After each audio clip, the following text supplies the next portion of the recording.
Naalala niyo nung nakaraan, lumabas yung pictures, yung pictures na yung bahay ni Saldico sa Valle Verde sa Pasig, binalot yung paligid, pinaligiran ng tarpaulin, o ng ng trapal.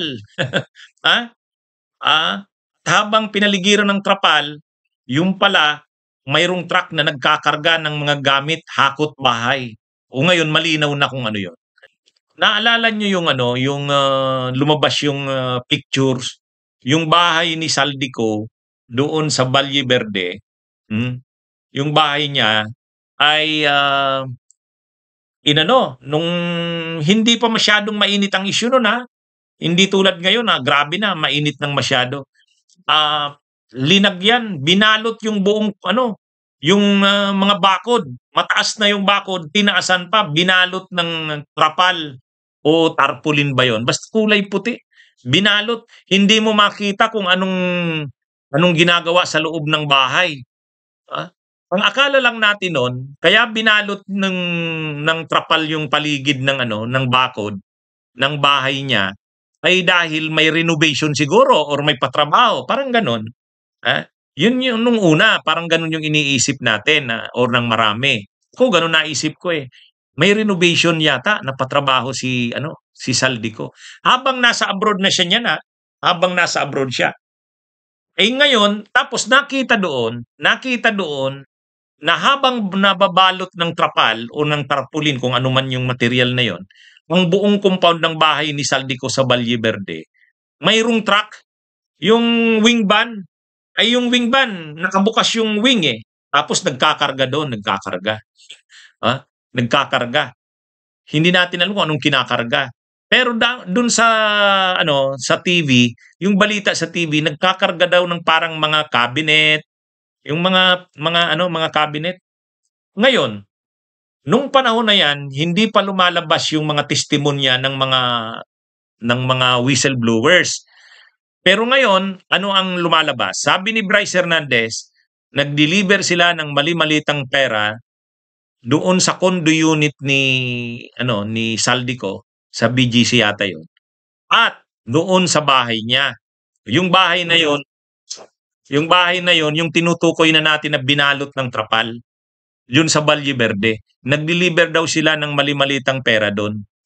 Ang tumatanggap doon ng deliveries nila ay yung dalawa na tao ni Saldico, yung Paul Strada at saka Mark Tiksay. Ayun, yun yung tagatanggap doon. At sabi ni Bryce Hernandez, pag deliver nila doon, bawat maleta yata dala nilang pera, ano yun eh. Ang dala nilang pera, 50 million ang bawat maleta. At pasok niya doon sa bahay, kasi pumasok siya, sabi ni Bryce Hernandez, wala namang furnitures doon. Walang furnitures doon, mga maleta na kung saan-saan galing siguro, Ibig sabihin kung kumbaga sila nag-deliver doon ng mali-malitang pera, ibig sabihin may iba pang nagdi-deliver doon. Parang ganoon yung sinasabi ni Bryce Hernandez. Kaya ang gamit ng bahay na yon, deliveran. Hindi talaga siya tirahan. Oh, malamang nga may mga bolt daw doon, may mga bolt ng lalagyan ng pera. O ngayon, ganun din yung sinabi ni Gutesa. Sabi ni Gutesa, doon sa bahay sa Valle Verde, nagdadala ng pera doon, iniiwan yung ilang maleta, tapos yung iba dinadala na kay Romualdez. Ngayon, balikan natin yung unang lumabas na picture nung binalot yung bahay. Ibig sabihin, nung hindi pa mainit masyado ang issue, nagsisimula pa lang. Hindi pa nag-a-appear sila Bryce Hernandez, hindi pa nagtitestify na tungkol doon, hindi pa duma-appear si Gutesa, wala pa yung testimonya na yung bahay na yon sa Valle Verde, doon dinideliver ang mga pera mali-maleta. Wala pa yan. Pero nasa labas ng bansa na si Saldico, ang di umano'y nagpapagamot. Ngayon, ano ang ibig kong sabihin? Parang ang lumalabas ngayon, sinecure kaagad ni Saldico yun, malamang. Lumalabas, parang yun ang unang sinecure. Kasi, kung magkakaroon nga ng kaso at magkakaroon ng search warrant, papasukin ng mga otoridad yon, yung bahay na yon, makikita na yung bahay pala, hindi talaga bahay na may furniture o tinitirhan. Talagang ang use niya ay doon dinadala yung mga pera. Makikita mo yan, pag pinasok mo yon tulad ng pagkaka-describe ni Bryce Hernandez, bagsakan ng pera ang labas, mga maleta ang nandun, mga bolts. Kung papasukin nga yun, baka nung mga panahon na yun ang makikita doon. Kaya parang ang ginawa, yun ang unang sinecure. Yun kaagad ang una eh. Inalis kaagad yung mga laman ng bahay na yun. Siguro inalis yung mga bolt, no? Inalis yung mga traces. Inalis yung mga traces or mga patunay, ebidensya na totoo yung sinasabi ni Bryce Hernandez, totoo yung sinasabi ni Gutesa. Ngayon mapagdudugtong-dugtong mo na eh.